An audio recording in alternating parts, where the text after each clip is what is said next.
রান্নাঘরে আপনাদের সকলকে স্বাগত জানাই। আশা করছি আপনারা সকলে ভালো আছেন, সুস্থ আছেন। আমি তনুশ্রী, আপনারা দেখছেন তনুশ্রী রান্নাঘর। তো বাঙালিদের সবথেকে প্রিয় খাবার হচ্ছে মাছ। মানে মাছ ভাত বাঙালিদের একটা প্রিয় খাবার। আমরা যতই বাইরের যা কিছু খাই না কেন, কিন্তু মাছ ভাত আমাদের কাছে সবথেকে প্রিয় একটি খাবার। আর কথাতেই আছে যে মাছের রাজা রুই আর শাকের রাজা পুঁই। তো আজকে আমি সেই রুই মাছের রেসিপি আপনাদেরকে বানিয়ে দেখাবো। আজকে আমি সর্ষে পোস্ত রুই আপনাদেরকে বানিয়ে দেখাবো। এটা গরম ভাতের সাথে দুর্দান্ত লাগে খেতে, এর স্বাদ কিন্তু একদম অপূর্ব। আমি কিভাবে এই রেসিপিটি বানাই সেটাই আপনাদের সাথে আজকে শেয়ার করব। তো আপনারাও যদি এইভাবে বানান তো খেতে কিন্তু দুর্দান্ত হবে, গরম ভাতের সাথে একদম মানে এর স্বাদ অতুলনীয়।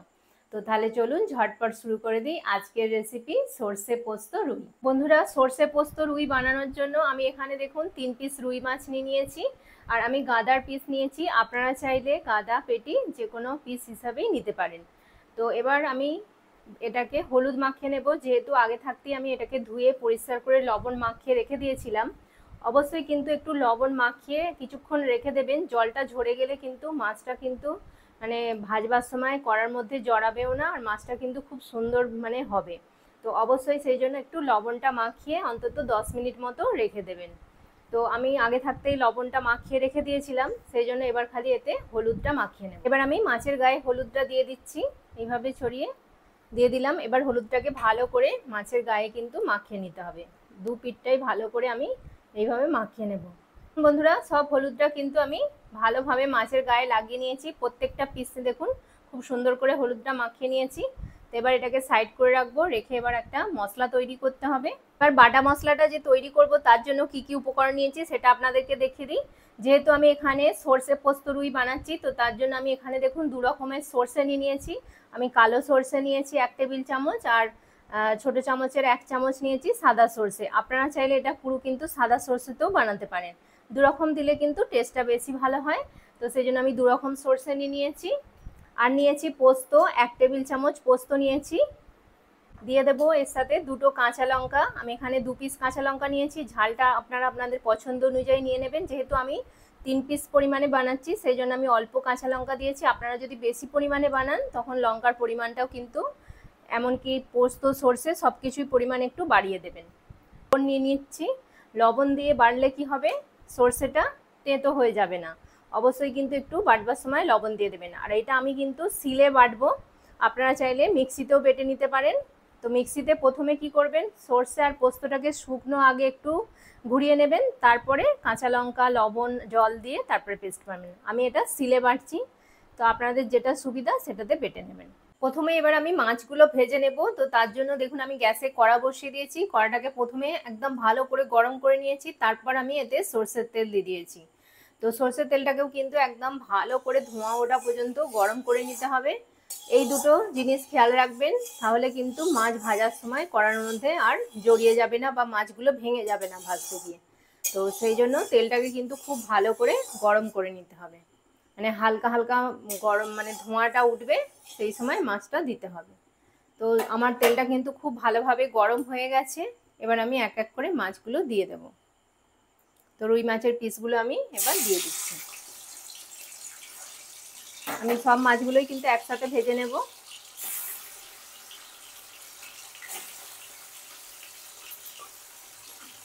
তো মাছটা এক পিঠটা হোক, তারপর আমি ফিরে আসছি। মাছগুলো এবার এক পিঠটা হয়ে গেছে, আমি উল্টে দেব। একটু সাবধানে আস্তে আস্তে উল্টে দিতে হবে। দেখুন আমি দেখুন খুব সুন্দর কিন্তু কালার চলে এসছে, একদিকটা ভালোভাবে ভাজাও হয়ে গেছে। আর এই মাছগুলোকে কিন্তু খুব বেশি একদম কড়া করে ভাজবো না, মিডিয়াম ভাজবো, যাতে মাছগুলো মানে ময়েশ্চারটা মাছের মধ্যে থাকে, খুব সুন্দর নরম হয়। এইভাবে আমি সব মাছগুলো উল্টে ভেজে নিচ্ছি। বন্ধুরা দেখুন সব মাছগুলো কিন্তু আমার ভালোভাবে ভাজা হয়ে গেছে। এর থেকে বেশি কিন্তু আমি আর কড়া করে ভাজবো না। এবার আমি মাছগুলো তুলে নিচ্ছি একটা প্লেটের মধ্যে। দেখুন ঠিক এরকম মিডিয়াম ভাবে মাছগুলোকে ভাজতে হবে।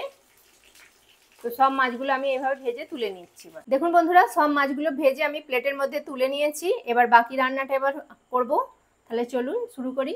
এই মাছ ভাজার তেলেতেই কিন্তু আমি বাকি রান্নাটা করব, আর কিন্তু আমি তেল দেব না, এই তেলটাতেই হয়ে যাবে। তো এখানে দেখুন আমি কালো জিরে নিয়েছি একদম অল্প পরিমাণ, মানে 1 চামচের 4 ভাগের 1 ভাগ। অল্প একটু কালো জিরে আমি দিয়ে দিলাম, দিয়ে দেব দুটো কাঁচা লঙ্কা, এখানে দুটো কাঁচা লঙ্কাকে আমি চিড়ে নিয়েছি, দুটো কাঁচা লঙ্কা দিয়ে দিলাম। এবার এটাকে একটু কয়েক সেকেন্ড ভেজে নেব।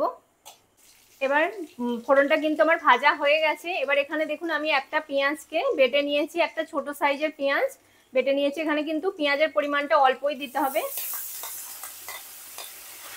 পেঁয়াজটা দিয়ে এবার একটু ভালো করে ভেজে নেব। পেঁয়াজটাকে এবার একটু ভেজে নিচ্ছি, ভালো করে একটু ভেজে নেব যাতে পেঁয়াজের কাঁচা গন্ধটা চলে যায়। পেঁয়াজটা কিন্তু ভালোভাবে ভাজা হয়ে গেছে আমার। এবার আমি এতে দিয়ে দেব টমেটো বাটা। এখানে আমি একটা টমেটোকে বেটে নিয়েছি, তো টমেটো বাটাটা দিয়ে দিচ্ছি। টমেটো বাটাটা দিয়েও কিন্তু একটু ভালো করে কষে নেব যাতে টমেটোর কাঁচা গন্ধটা চলে যায়, মশলাটা ভালোভাবে কষে যায়।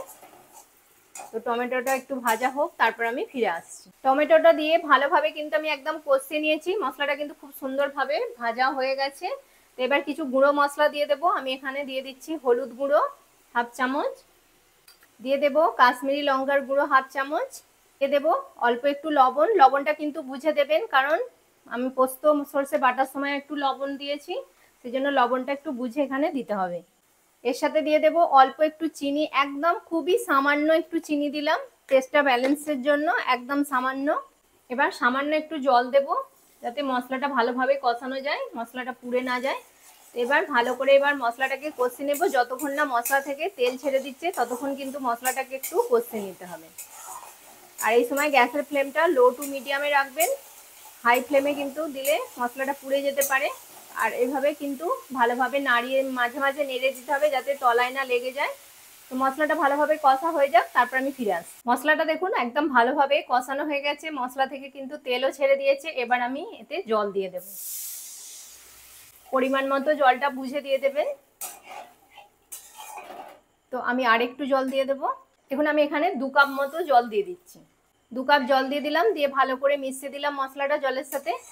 এবার ঝোলটা যখন টকবক করে ফুটবে তারপর আমি ফিরে আসি। ঝোলটা দেখুন ভালোভাবে ফুটে গেছে। এবার আমি সর্ষে, পোস্ত, কাঁচা লঙ্কা বাটাটা এবার দিয়ে দেব।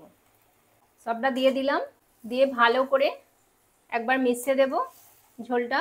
এবার ঝোলটাকে ভালো করে একটু ফুটিয়ে নেব, তারপর আমি মাছগুলো দেবো। ঝোলটা দেখুন একদম টকবক করে কিন্তু ফুটছে। এবার এক এক করে আমি মাছগুলো ছেড়ে দেবো ঝোলের মধ্যে। ঝোলে দিয়ে দিলাম, দিয়ে ভালো করে মাছগুলোকে ঝোলের সাথে মিশিয়ে দেবো। দিয়ে এবার এটাকে একটু মানে ফোটাতে হবে, 5 মিনিট ঘন হয়ে যাবে ঝোলটা। তো এবার ওপর থেকে আমি একটু কাঁচা লঙ্কা দিয়ে দেবো। এখানে দেখুন আমি 3টে কাঁচা লঙ্কা নিয়েছি, কাঁচা লঙ্কাটা দিয়ে দিলাম। দিয়ে এবার চাপা দিয়ে দেব, দিয়ে লো টু মিডিয়াম ফ্লেমে 5 মিনিট মতো রান্না করে নেব। বন্ধুরা আমি 5 মিনিট রান্না করে নিয়েছি। এবার 5 মিনিট পর খুলে আপনাদেরকে দেখাচ্ছি। দেখুন কত সুন্দর হয়ে গেছে, গ্রেভিটাও কিন্তু একদম ঠিক হয়ে গেছে। একদম কিন্তু আমার সর্ষে পোস্ত রুই রেডি। ওপর থেকে আমি একটু কাঁচা সর্ষের তেল দিয়ে দেবো, এতে ফ্লেভারটা খুব সুন্দর আসে। একটু সর্ষের তেল দিয়ে দিলাম। আপনারা যেরকম গ্রেভিটা রাখতে পছন্দ করেন সেই অনুযায়ী রাখবেন, যেহেতু এটা ভাত দিয়ে মাখিয়ে খাওয়ার। আর এটা কিন্তু ঠান্ডা হবার পর অনেকটাই মানে গ্রেভিটা ঠিক হয়ে যাবে। তো সেই জন্য আমি এই স্টেজেই কিন্তু এবার বন্ধ করে দেবো। গ্যাসটা আমি বন্ধ করে দিচ্ছি, দিয়ে এবার 2 মিনিট মতো এটাকে স্ট্যান্ডিং টাইমে রাখবো, তারপর আমি সার্ভ করব। তো তাহলে 2 মিনিট পর ফিরে আসছি। তো বন্ধুরা দেখুন আমি 2 মিনিট পর ফিরে এসেছি, আর খুব সুন্দর করে আমি প্লেটিং করে নিয়েছি। তো আমার একদম সর্ষে পোস্ত রুই কিন্তু একদম রেডি। আর দেখুন আপনারাই কতটা সুন্দর লাগছে দেখতে, যেমন গ্রেভিটা সুন্দর হয়েছে তেমন কিন্তু মাছগুলো মানে একদম মশলা ভালোভাবে প্রপারভাবে ঢুকে গেছে মাছগুলোর মধ্যে। মাছগুলো কিন্তু খুব সুন্দর সফট হয়ে গেছে। তো এটা একদম গরম ভাতের সাথে দারুণ লাগবে খেতে। আপনারা কিন্তু ঝটপট একদম বানিয়ে ফেলুন এইরকমভাবে। আমি যেরকমভাবে বানিয়েছি এরকমভাবে একবার বানিয়ে দেখবেন, খেতে কিন্তু দুর্দান্ত হয়। গরম ভাতের সাথে আর কিছুই লাগবে না, এই একটি মাত্র পদ দিয়ে কিন্তু একদম খাওয়া হয়ে যাবে। রুই মাছের অনেক পদ তো আপনারা রান্না করেছেন, তো এইভাবে যদি একবার সর্ষে পোস্ত রুই বানান আর কিন্তু অন্য কোনো মানে রেসিপি বানানোর কথা ভুলেই যাবেন, মানে বারবার এইভাবেই বানিয়ে খেতে ইচ্ছা করবে রুই মাছ। তো আশা করব আজকের রেসিপিটি ভীষণই ভালো লাগলো। আর যদি ভালো লেগে থাকে অবশ্যই লাইক শেয়ার কমেন্ট করবেন, আর তনুশ্রী রান্নাঘর চ্যানেলটিকে অবশ্যই সাবস্ক্রাইব করে দেবেন, পাশে থাকা বেল আইকনটি প্রেস করে দেবেন যাতে সহজেই আমার নতুন নতুন রান্নার ভিডিও নোটিফিকেশন আপনারা খুব সহজেই পেয়ে যান। আর আপনার বন্ধু বান্ধবদের মধ্যে প্লিজ এটা শেয়ার করে দেবেন বেশি করে, যাতে সকলের কাছে রেসিপিটি পৌঁছে যায়। তো ততক্ষণ আপনারা ভালো থাকবেন, সুস্থ থাকবেন। আপনাদের সাথে দেখা হবে আবার একটি নতুন রান্নার ভিডিওতে। নমস্কার, টাটা।